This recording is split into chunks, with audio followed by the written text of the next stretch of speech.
Oke,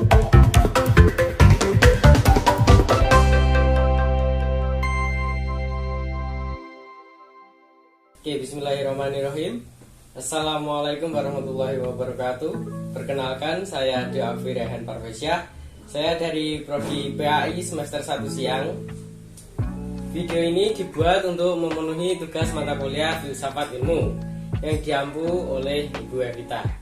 Topik pembahasan pada video kali ini ialah tentang pemilu atau pemilihan yang ada di Indonesia sekarang. Ya, di samping saya ini sudah ada narasumber saya, yaitu bapak saya sendiri, Ari Nugroho Wahyono, Sarjana Sosial Magister Manajemen. Iya. Ya, langsung saja tanpa berlama-lama, langsung ke pertanyaan yang pertama. Ya, mungkin bagian umumnya dulu ya. Mungkin dari struktur KPU, struktur organisasinya itu dari pusat sampai yang ada di desa-desa, dari yang paling bawah itu apa sih? Dari yang paling pusat dulu. Kalau KPU itu kan semacam badan ad hoc, Ya. semacam badan ad hoc yang dibentuk oleh pemerintah. Kalau di pusat itu namanya KPU, jadi Komisi Pemilihan Umum Pusat. Itu tempatnya ada di ibu kota negara. Terus setelah itu ada di ibu kota provinsi, itu masih KPU juga. Jadi KPU provinsi. Setelah KPU provinsi ada di kabupaten, ada KPU kabupaten. Ya. Kalau setelah dari kabupaten baru ada perubahan nama, khususnya untuk di kecamatan, untuk di desa, sampai untuk penyelenggara yang terkecil. Dan hal ini Komisi Pemilihan Umum adalah penyelenggara dari pemilihan, baik itu legislatif, presiden, Ya. maupun pemilihan kepala daerah.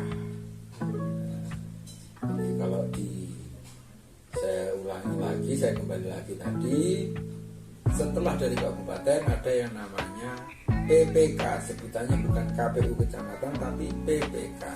PPK ya. PPK adalah kepanjangan dari Panitia Pemilihan Kecamatan. Setelah dari kecamatan nanti ada yang namanya PPS. PPS itu bertempat ada di desa dengan masa kerja. Oh ya, untuk masa kerja tadi belum saya sebutkan. Kalau yang dari pusat sampai di kabupaten itu masa kerja 5 tahun. Oh, 5 tahun dari pusat sampai kabupaten. Ya. Nah, kalau yang untuk kecamatan menyesuaikan. Apabila dibuka itu minimalnya 2 kali dari masa kerja pemilihan sementara atau pemilihan atau panitia desa. Jadi PPS itu panitia pemilihan sementara. Setelah itu panitia pemilihan pemungutan suara. Ya, Panitia pemungutan suara. Setelah itu dari panitia pemungutan suara atau PPS tadi membentuk lagi di tiap-tiap RT. Biasanya ada standarisasi minimal 400 jiwa pemilih. Itu sebutannya adalah KPPS atau kelompok panitia pemungutan suara. Itu namanya KPPS. Ya, jadi kurang lebih yang dari pusat sampai, kalau semua pusat sampai kabupaten itu namanya tetap KPU ya. Ya, Tetap Komisi Pemilihan Umum. Ya, tetap KPU. Lalu beranjak dari situ ke bawah mulai ada nama-nama atau perubahan lainnya. Dulu kan ayah kan juga pernah berkecimpung di KPU tersebut. Dulu ayah di bagian yang apa? Kalau ayah dulu itu, karena ayah dulu itu berkecimpungnya tidak di kabupaten, Ya.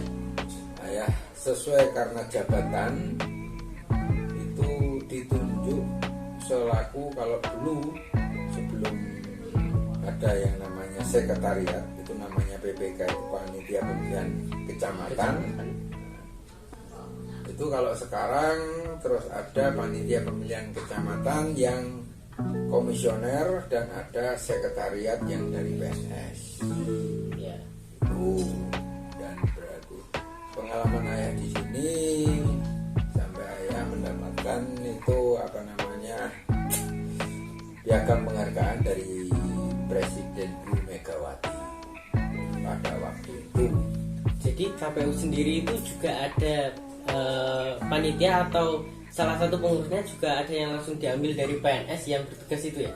Betul, untuk PNS-nya itu karena ditunjuk, Langsung ditunjuk gitu ya? ditunjuk oleh pimpinan atau yang bertanggung jawab. Ya, karena kan ayah kan sudah berkecimpung juga di sini, juga pasti kan sudah berapa tahun yang lalu sudah ada melakukan kerja lapangannya langsung. Kan kalau yang saya pelajari di sekolahan dari SD sampai SMA, pemilihan itu harus luber judil. Nah, ya, luber judil itu sebenarnya maksudnya diterapkan enggak sih di lapangan juga? Tetap itu prinsip, Tetap prinsip ya? itu tetap prinsip. Jadi langsung, umum, bebas dan rahasia. Tambahnya yang sekarang jujur dan adil. Iya. Nah, mulai dari zaman Pak Harto itu sudah langsung umum, bebas, rahasia, luber. Nah, Judil. sekarang jujur dan adil. Iya. Itu prinsip utama. Tapi kan seringkali kan ditemukan kayak kalau bahasanya waktu SMA itu tok. Nah, bahasanya itu tok. Jadi lah kamu habis milih, kamu dikasih uang. Nah, sebenarnya itu kan entah itu budaya atau gimana, tapi sebenarnya kayak gitu boleh atau tidak? Kalau dalam aturan KPU kurang jelas ya, tapi yang intinya di situ pembelajaran demokrasi bagi masyarakat Indonesia. Ya. Bahwasanya yang namanya, kalau istilah keren, politik uang atau money politik, ya, itu berdampak sangat jelek bagi Depannya demokrasi juga. Indonesia. Wes sih, kita cukup. Ya, sekian, terima kasih. Mungkin itu saja video untuk memenuhi tugas mata kuliah Filsafat Ilmu yang diampu oleh Bu Evita. Wassalamualaikum warahmatullahi wabarakatuh.